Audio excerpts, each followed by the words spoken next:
I'm Paul Moorhouse. I'm the 20th century curator here at the National Portrait Gallery, and it's a privilege to have the opportunity to say a word about Hans Hofmann.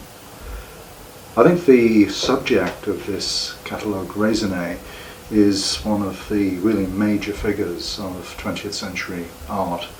Hofmann is one of the really leading painters of the post-war period, an artist celebrated as an extraordinary colourist, and of course widely known as one of the pioneers of abstract expressionism, which of course is one of the major movements of the late 20th century. But as this Catalogue Raisonné demonstrates, I think Hofmann's range and achievement was even wider than that association with abstract expressionism would suggest. Hofmann was much older than many of the painters associated with that American movement. He was born in Germany, in Bavaria, in 1880. By the early part of the 20th century, by 1904, he'd already become associated with figures of the stature of Picasso and Derain and Delaunay and Matisse. And those European associations with the School of Paris formed the basis for Hofmann's later development.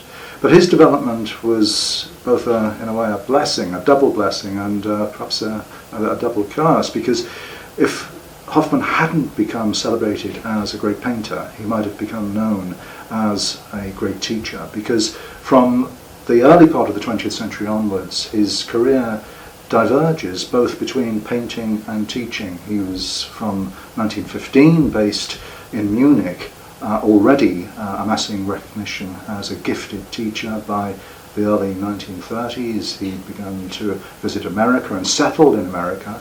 By 1934, he'd opened the Hans Hoffman School in New York, which became an internationally recognized school. As the Catalogue Raisonné demonstrates, all throughout this time we see the development of Hofmann's own work, moving from the observation of nature, portraits and still lives, through a process of transformation and what he calls synthesis, achieving a progressive abstraction. And by 1960, I think he'd become equally recognized as a painter of enormous significance. But Clement Greenberg pointed out that even now, even in 1960, for some people, Hofmann was the object of qualification. And I think that's because of this double life that he had. But there's no doubt that by the later part of Hofmann's life, by 1958, when he retired from teaching and was standing on the threshold of the last part of his career, when he went on to make some of what in my view are the greatest abstract paintings of the 20th century. By that time, he'd achieved a unique vision in which nature was transformed, was synthesized, if you like, combined with idea, imagination, expression. And in those great paintings, the process of transformation almost becomes complete when nature achieves a new autonomous musicality in great abstract paintings.